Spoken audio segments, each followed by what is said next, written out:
Welcome back. اور اب بات کرتے ہیں کراچی کی صورتحال سے متعلق, جہاں کے علاقے قصبہ کالونی اور بنارس میں فائرنگ کے واقعات میں خاتون سمیت 2 افراد ہلاک ہو گئے ہیں. کراچی کے علاقے قصبہ کالونی میں 2 سیاسی گروپس کے درمیان مسلح تصادم ہوا, جس میں 1 شخص ہلاک اور 2 افراد زخمی ہو گئے, جبکہ 1 گاڑی اور 1 موٹر سائیکل کو نظر آتش کر دیا گیا. رینجرز اور پولیس نے فوری کارروائی کرتے ہوئے 8 افراد کو حراست میں لے لیا. واقعے کے بعد علاقے میں کشیدگی پھیل گئی اور دکانیں بند ہو گئی. رینجرز اور قانون نافذ کرنے والے اداروں نے سڑکوں پر گشت شروع کر دیا ہے. ادھر بنارس میں نامعلوم افراد کی فائرنگ سے 1 خاتون جاں بحق ہو گئیں.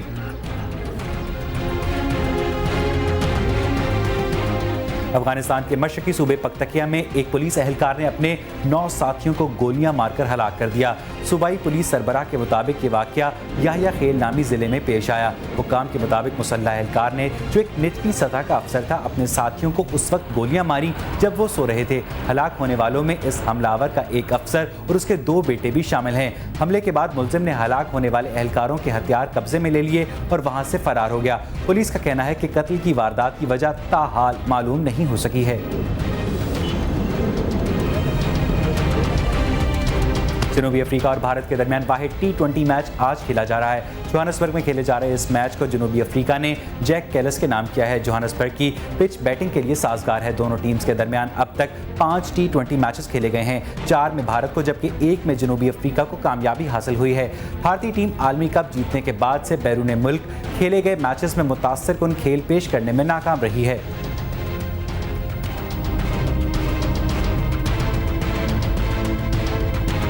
سجنا سورنا اور موقع کی مناسبت سے تیاری خواتین کا ترائے امتیاز ہے.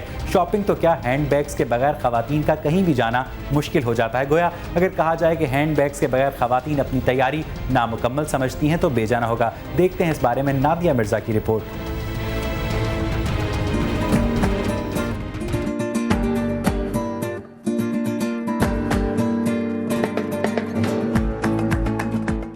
مارکیٹ میں مختلف رنگوں اور ڈیزائنوں کے ہینڈ بیگز کی ویرائٹی خواتین اور لڑکیوں کے لیے دلچسپی کا باعث ہوتی ہے. ساتھ ہی آج کل کے مقبول ہینڈ بیگز کے سٹائلز پر clutch bags, fancy party bags, pouch bags, crochet bags, fancy fabric bags اور کیجول بیگز کی وسیع لوکل اور برانڈڈ ویرائٹی نے بھی جگہ حاصل کر لی ہے. خواتین اور لڑکیوں کی اکثریت عموماً کس قسم کے بیگز زیادہ پسند کرتی ہیں؟ اس حوالے سے ان کا کہنا تھا کہ وہ بیگز جن میں ان کی چیزیں بآسانی سما سکیں اور جنہیں اٹھانے میں مشکل نہ ہو.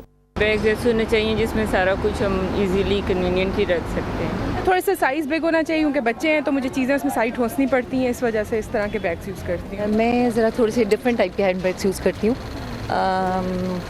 Normally branded. Large ones. The biggest you can get. اگر خواتین کی اہم ترین ضرورت یعنی ہینڈ بیگز کا وجود ہی نہ ہوتا تو پھر یہ بیچاری کیا کرتی؟ اس سلسلے میں بھی ملنے والے جوابات دلچسپی سے خالی نہیں تھے. خواتین اور لڑکیوں کا کہنا تھا کہ ہینڈ بیگز کے بغیر انہیں شاید اپنا وجود ادھورا لگتا اور شاید ان کی زندگی سکون میں آ جاتی, کیونکہ ہینڈ بیگز چھن جانے کا ڈر ہر وقت ان کے ساتھ نہ ہوتا. کافی ادھورا لگتا. بہت اچھی رہتی, میاں ان کے سکون میں رہتے. ہم نے ہینڈ بیگ لینے چھوڑ دیے ہیں, صرف اسی لیے کہ لوگ لے لیتے ہیں, لے جاتے ہیں, اچھی سکھی رہتی ہیں, خوش رہتی ہیں اور یہ کرتی ہیں یہ بیگ یوز کریں اور آپ اپنی زندگی آسان کریں. تمام تر گفتگو اپنی جگہ, مگر ہینڈ بیگز کے دلچسپ اور دیدہ سے ڈیزائن مارکیٹ کی زینت بنتے رہیں گے, اس لیے کہ جو چیز ضرورت ہو اسے چھوڑا تو نہیں جا سکتا نا. ہینڈ بیگز کی دل فریب اور اسٹائلش ویرائٹی نے یقیناً خواتین اور لڑکیوں کے لیے من پسند ہینڈ بیگز کی خریداری میں کافی آسانی پیدا کر دی ہے. کیمرامین آصف شکیل کے ساتھ نادیہ مرزا, CNBC پاکستان, لاہور. قومی سلامتی کمیٹی نے 20 مارچ کو پارلیمنٹ کے مشترکہ اجلاس میں پیش کی گئی سفارشات میں ترمیم کا آغاز کر دیا ہے. کمیٹی اراکین نے نیٹو سپلائی کو ڈرون حملے روکنے سے منسلک کرنے کی تجویز دی ہے. کمیٹی کا غیر رسمی اجلاس میاں رضا ربانی کی صدارت میں ہوا, جس میں نون لیگ کے سردار مہتاب عباسی, JUI کے امیر مولانا فضل الرحمان, کاف لیگ کے سید مشاہد حسین, ANP کے افراسیاب خٹک اور MKM کے ڈاکٹر فاروق ستار شریک ہوئے. کمیٹی نے اس بات پر اتفاق کیا کہ پہلے مسودے میں کی گئی ان سفارشات کو واپس لے لیا جائے جن میں تجویز کیا گیا تھا کہ غیر ملکی انٹیلیجنس آپریٹرز پیش کی اطلاع اور اجازت کے بغیر تعینات نہیں کیے جا سکتے. CIA سمیت کسی غیر ملکی ایجنسی کو پاکستان میں خفیہ یا اعلانیہ آپریشن کی اجازت نہیں ہوگی اور غیر ملکی افواج پاکستان کے فضائی اڈے پارلیمنٹ کی پیش کی اجازت کے بغیر استعمال نہیں کر سکیں گی. امریکہ کے ساتھ تعلقات کے حوالے سے پارلیمنٹ کے مشترکہ اجلاس میں اپوزیشن بحث میں حصہ لینے سے گریز کر رہی ہے۔ جمعے کو حکمران اتحاد میں شامل جماعتوں کے اراکین نے حزب اختلاف پر الزام لگایا کہ وہ سفارشات پر بحث سے گریز کر رہی ہے۔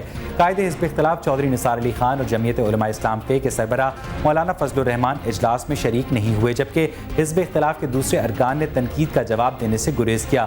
سینیٹر مشاہد حسین نے کہا کہ کمیٹی کی رپورٹ پر سب کے دستخط موجود ہیں، لیکن حزب اختلاف والے بھاگ رہے ہیں۔ پہلے تو امریکہ کا خوف تھا، اب شاید خاکیوں کا خوف ہے۔ پیپلز پارٹی کے سینیٹر سعید غنی نے بھی حزب اختلاف پر تنقید کرتے ہوئے کہا کہ بہت عجیب لگتا ہے کہ جن دوستوں نے ان سفارشات پر خود ہی دستخط کیے اب وہ منحرف ہو گئے ہیں۔ پارلیمان کا مشترکہ اجلاس 5 اپریل تک ملتوی کر دیا گیا ہے۔ وزیر خارجہ ہنا ربانی کھر نے کہا ہے کہ ملک کی خارجہ پالیسی سے جی ایچ کیو کا کوئی تعلق نہیں۔ بین الاقوامی سطح کے مذاکرات میں کامیابی کے لیے ہمیں عوام کی حمایت درکار ہے۔ پارلیمنٹ ہاؤس کے باہر میڈیا سے گفتگو کرتے ہوئے ہنا ربانی کھر نے کہا کہ ہمیں ثابت کرنا ہے کہ قومی مفادات کے تحفظ کے لیے تمام سیاسی جماعتیں یکجا ہیں۔ آمریت کے دور میں فیصلے جلد ہوتے تھے مگر دیر پا نہیں ہوتے تھے۔ جمہوریت میں اتفاق رائے سے فیصلے کرنے کی وجہ سے تاخیر ہوتی ہے مگر ان فیصلوں کے اثرات دیر پا ہوتے ہیں۔ ان کا کہنا تھا کہ پہلی مرتبہ خارجہ پالیسی تشکیل دینے کا معاملہ پارلیمنٹ میں آیا ہے۔ اب تمام جماعتوں کی ذمہ داری ہے کہ وہ عوامی امنگوں کے مطابق فیصلہ کریں، کیونکہ یہ ایک نہیں 48 ممالک کے ساتھ تعلقات کا معاملہ ہے۔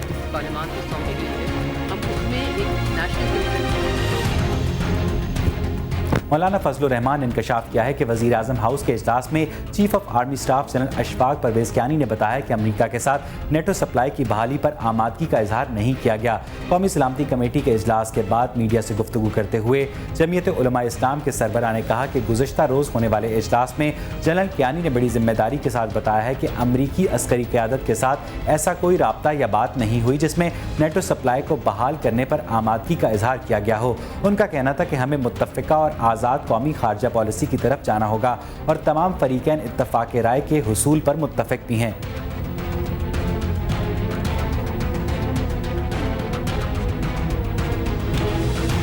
اور یہاں شامل کرتے ایک بریکنگ نیوز، قومی بچت اسکیمز کی شرح منافع میں اضافہ کر دیا گیا ہے۔ اس اضافے کا اطلاق 2 اپریل سے ہوگا۔ اپنے ناظرین کو ایک مرتبہ پھر بتاتے چلے کہ قومی بچت اسکیمز کی شرح منافع میں اضافہ کر دیا گیا ہے۔ اضافے کا اطلاق 2 اپریل سے ہوگا۔ مزید جانتے اس حوالے سے اپنے نمائندے وقاص عظیم سے۔ وقاص بتائیے گا کتنا اضافہ کیا گیا ہے؟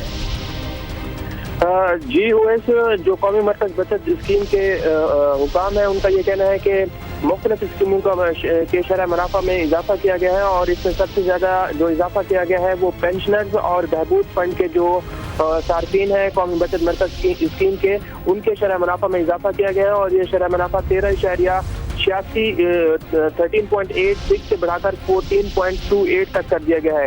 اسی طرح ایسے افراد جو کہ قومی بچت مرکز اسکیم میں ہر ماہ منافع لیتے ہیں ان کے شرح منافع میں بھی اضافہ کر دیا گیا ہے اور جب شرح منافع 11.76 سے بڑھا کر 12.12 ماہانہ تک کر دیا گیا ہے۔ اسی طرح جو ڈیفنس کی مختلف اسکیمیں ہیں ان کے شرح منافع میں بھی اضافہ کیا گیا ہے اور اسے 11.90 سے بڑھا کر 12.33% تک کر دیا گیا ہے، جبکہ ایسے لوگ جو کہ اسپیشل سیونگ سرٹیفکیٹ میں اپنی سرمایہ کاری کرتے ہیں ان کے شرح منافع میں بھی اضافہ کیا گیا ہے اور اسے 11.67 سے بڑھا کر 11.87% تک کر دیا گیا ہے۔ اس سلسلے میں قومی بچت مرکز کے جو ڈائریکٹر جنرل ہیں ظفر شیخ، ان کا یہ کہنا ہے کہ قومی بچت مرکز مارکیٹ بیس ریٹرن دے گا اور اس کے ساتھ ساتھ خصوصاً ایسے سرمایہ کار جو کہ پاکستان میں چھوٹے پیمانے پر سرمایہ کاری کرنا چاہتے ہیں ان کو بھرپور تحفظ دیا جائے گا اور جتنے بھی صارفین ہیں یا جو لوگ اس میں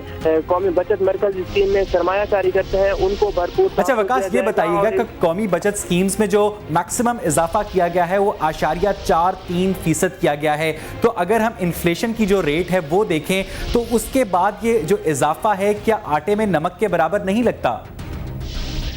جس سے پہلے جو نیشنل سیونگ سرٹیفکیٹ کے پچھلے 1 سال گزرا ہے اس میں جو مختلف اسکیمیں ہیں ان کا جو شرح منافع تھا وہ کافی حد تک زیادہ تھا، جبکہ جو گزشتہ سال انفلیشن کی شرح تھی وہ رواں سال کے مقابلے میں کافی زیادہ تھی، تقریباً 18% تک انفلیشن پہنچ چکا تھا۔ قومی بچت اسکیموں کی شرح منافع میں اضافے کا فیصلہ کر دیا گیا ہے جس کا اطلاق 2 اپریل سے ہوگا۔ بہت بہت شکریہ وقاص عظیم ہمیں تفصیلات سے آگاہ کرنے کا۔